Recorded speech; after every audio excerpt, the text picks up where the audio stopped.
July 16th, 1969, Neil Armstrong, Buzz Aldrin, and Michael Collins left on the Apollo 11 to become the first men to walk on the moon. This historic moment captured by the words, "One small step for man, one giant leap for humanity," and my God, did it inspire the next generation of engineers to become something bigger than themselves and to carry on a legacy that change is really possible when we all come together. And the new movie, Fly Me to the Moon, released on July 12, 2024, does exactly that. It inspires us to come together and to understand that there is something bigger than ourselves that we are actually working towards. And it was really cool. The theater that I got to watch the movie in has about a half hour of showings before that correlate to the theme of the movie. So I actually got to see some of the commercials that would have come out during that time about the moon landing and the inspiration for that movie. Scarlett Johansson is the main lead, and she is the marketing person who is instructed to get the American public interested in the mission of landing on the moon once again. It's been about 10 years since the first mission had been created, and the American public just wasn't interested anymore. The Vietnam War was happening at the time, and people were just torn. So many people were dying, and now what? They were supposed to care about some abstract idea of someone landing on the moon to fight Russia in this Cold War. People didn't care, and they wanted the attention to go back to helping themselves. So she had a really big task in this movie. And Channing Tatum was the main lead of the NASA mission. He was also the director during the Apollo 1 mission, where all of the people on board died when the rocket exploded. And he is now having to deal with Apollo 11 mission, where is the same thing going to happen? Is he going to be successful? And he was unable to cope with Apollo 1 completely until Apollo 11 had safely landed. So we see these two characters come together very quickly, and she is sent off to Florida, to Cape Canaveral, where she is expected to get the nation interested and to get people to sponsor the mission to the moon. And so she does. Now, this entire movie is based off of fiction, so everything that happens, for the most part, isn't real. The stories of Apollo 1 crashing are very real, and some of the advertisements are real, but the mission Artemis that is given to her to pretty much fake the moon landing is not real, and is something that was more of a thing to keep the storyline going. So though that isn't real, this isn't necessarily based in fact, but it is a good understanding of what people were going through at the time and how they had to change the narrative of what was going on, and that the whole country really did come together to make sure that the moon landing was something that the American people could be proud of and come together on. So they had a countdown. They were about 8 months before the launch, and they every day had to get people interested and get people to show up. She eventually does fall in love with Channing Tatum's character, and they of course have some back and forth, but the main idea is that it was up to her to get people to care, and she had to get multiple senators to buy into it, so she did a great job. The movie is actually really well done, and everything that happens is well paced, so even though it was about a 2.5 hour movie, it felt really well done. So I do encourage you to watch it if you just want a feel-good movie of the summer, something easy to watch in some regards, but also inspirational and deeply moving. I cried my way through the entire movie. That might have to do with other things going on in my life, but it was great, and yeah, great cast, amazing work that they all did. But the moon landing inspired the world to realize the capability of humanity.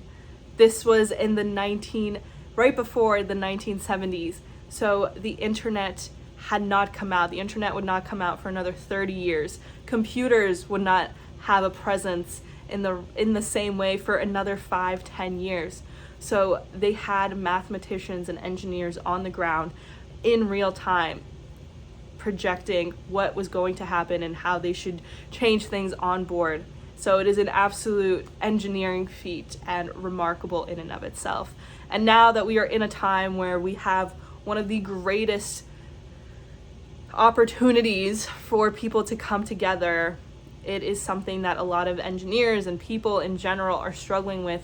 How do you get people to care about this movement, and when is it going to be enough? Does climate change need a new marketing person to get people interested in the cause?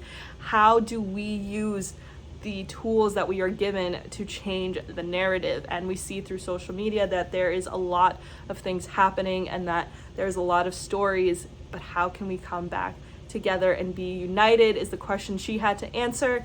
And she was able to do it by inspiring people to understand how much it meant to them. And that whether you stood on the side of religion or you stood on the side of science, that all of us were fighting the same fight. And they had a really important moment where they had to get a very religious senator to buy into the program. And the NASA director said that this had got me closer to God, to believe that there was something out there for us to be able to make contact with, and that as we transcend the atmosphere, we're actually getting closer to God, and that this was all for the same mission and not for different ones. So is there a way for us to bridge this divide and to say that there is one humanity, whatever perspectives you have, we're all fighting for the same thing? And I do believe that that is an argument that people can have, and is one that we should really work on and bring together, but it is up to all of us to decide what it means to be a person of this planet, to live on it, and to deal with the consequences of the choices that we've made and others have made, and that we are going to create problems for the future generations as much as the past generations have for us.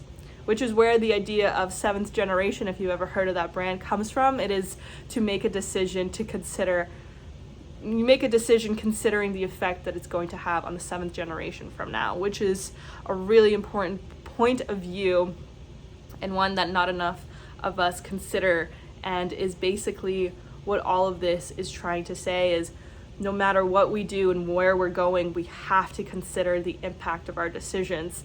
And that is exactly what they were doing in this movie.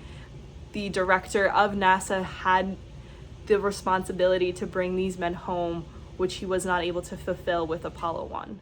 So it is an important point to say we are all in this together, and every loss is a significant one, and that every person has a purpose here and is changing the narrative, and it is up to us how we decide to change that narrative. And another big thing that happened in this movie was she was told that she had to fake the moon landing and have a fake landing that they could broadcast to the American public in case the other one didn't work, in case the camera didn't work, something happened in space. And a lot of people do think that the moon landing was faked, that it didn't happen, and that is up to you to decide. But what was most important was the government was telling her to do something, and it was up to her to decide if this was going to be done, if she was going to follow through, because somebody with authority told her to do so. And that is a question of ethics. She decided to go against that, and they broadcasted live what was happening on the moon. And that was her decision. But that is a decision that every single one of us have all the time. How are we going to ethically show up and decide for not only ourselves, but the people around us and the people who don't have as much say as we do? As a person who has lived within the engineering world, I know that my choices and what I decide affects a lot of people for a very long time, and that I have a power that other people may not have, and that we all have this power regardless of the job that you have. Every time you go and you buy food, you buy clothing, you buy technology, you are making decisions on behalf of a lot of people who were affected by the creation of this item and who will be affected by the disposal of this item in whatever way that ends up being. You have a lot of power, and you have a lot of responsibility to stand up for those who can't stand up in the way that you can. And that was a decision she had to make. She ended up going to the NASA director, who she does fall in love with, and told him about what he planned, and that they did create this. So they wanted to go against what the government was telling them and to just broadcast live what was going on the moon. But this, though it seems like a funny story or an interesting story or whatever, and then they had a cat running across the set, and that wasn't what was broadcasted to the American people, so obviously it was the real moon landing that was shown. And though it was made into a joke, it is a very serious issue. There's a lot of people who have a lot of power who are making decisions who aren't necessarily always telling us the full truth, and it is up to us to decide what is that full truth and what we're going to allow and what we're not going to allow. If you are ever put into the question of your morality or your ethics, consider the outcome of that decision. If there's somebody above you forcing you to make a bad decision or change data or anything like that, they're doing it because they have somebody to pin that consequence on, and it isn't them. Anyone can change a number on a document. There's a reason why they're asking you to do it. And if you choose to say yes, you are complicit in whatever reasoning goes behind it. And if there is something that comes out, you will be the one that has to pay the price. And we will all have to pay for the price of the decisions that we've made. And we may not want to right now, but someday you will have to pay that price out for whatever it is that you chose to do. And being a good person isn't necessarily always the thing that is commended. There's plenty of people who lie and cheat and get what they want, but for how long and how sustainable is that? How many things are going to have to continue to happen in order for you to create more lies? The truth does not need to be protected. The lies do. They have to be curated and constantly reviewed in order to keep up with those stories. It's up to you to decide what you're going to do, and I've been placed into very interesting situations, and I've chosen the hard way, and I've paid the price for it in what I understand as a smaller way. I would rather be seen bad for their decisions to be a better person or to stand by values than to be seen as somebody who's complicit. So stand up for what you believe in. It's not easy, but at the end of the day, what else are you standing for if you are not standing for humanity? It is one of the reasons why I wanted to be an engineer. I don't work for the building. I don't work for anyone except for the people and the planet. And if I am not putting those two at the forefront of the decisions I make, I am not doing my job. And that was always my standpoint. And there was plenty of people who did not like that and were very annoyed by it and cost me certain things. But at the end of the day, it didn't cost me my sanity or my frame of mind in the way it would have had I been complicit with what other people wanted of me. So if you ever find yourself being forced to question your beliefs or morals or ethics, consider what they're going to get out of this if you make this decision and what you're going to lose if you do. It's not easy to stand up for what's right, but it is important. And at the end of the day, it's all we really have. And now, at the end, the entire US was united, and now people felt like they were in a good place and that they were going to go somewhere. And it really did start off this wave of people coming together. During the 70s, you had the revolution of the hippies, where people were fighting for the individuals to have more rights.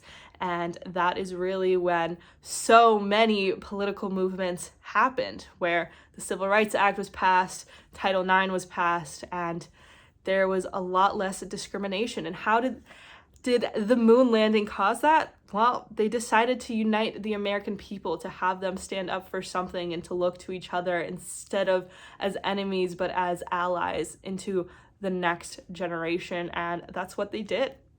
The 70s was a time full of change, and it sparked from the man landing on the moon, and it was an inspirational thing to see, and is one of the greatest feats that we've had as Americans and as people of this earth.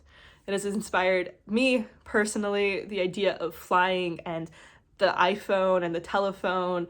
All of these things are engineering marvels that have inspired me time and time again. And I go back to, there is something that someone created who would have been told that they were crazy. Could you imagine telling your friends when flying didn't exist, people are going to be in the skies constantly very soon, or that you're going to have this black box that you're going to carry with you and you're going to be terrified when you don't have it because it's your only connection to the world? I mean, it's incredible what has been able to be created, but that genuine ability to create and ingenuity is only possible when we look past what we're going through and to look at the bigger picture. And that is what all those engineers had to do, and is what the people of the US had to do, of America had to finally decide that there was something more important than fighting with their neighbor or fighting with each other, that there was a bigger part to all of this, and that we had that part to play. And that is really what I took away from this film. It was exciting to watch, and of course Scarlett Johansson and Channing Tatum are both amazing actors and very enjoyable to watch, and the storyline was dark in some ways, but done so well and so easily to watch, and highly recommend it. Yeah, I got to watch it 55 years after Apollo 11 launched, and to look at what we've achieved since then is incredible. And I know that NASA right now is not really able to work in the same capacity as they were, and they're trying to get more astronauts out into space, which is great, and that there's a lot more female astronauts, which the movie wasn't long enough to brush on that, but there is a lot of opportunity for greatness out there, and it belongs to every single one of us and is based off of the decisions that we make.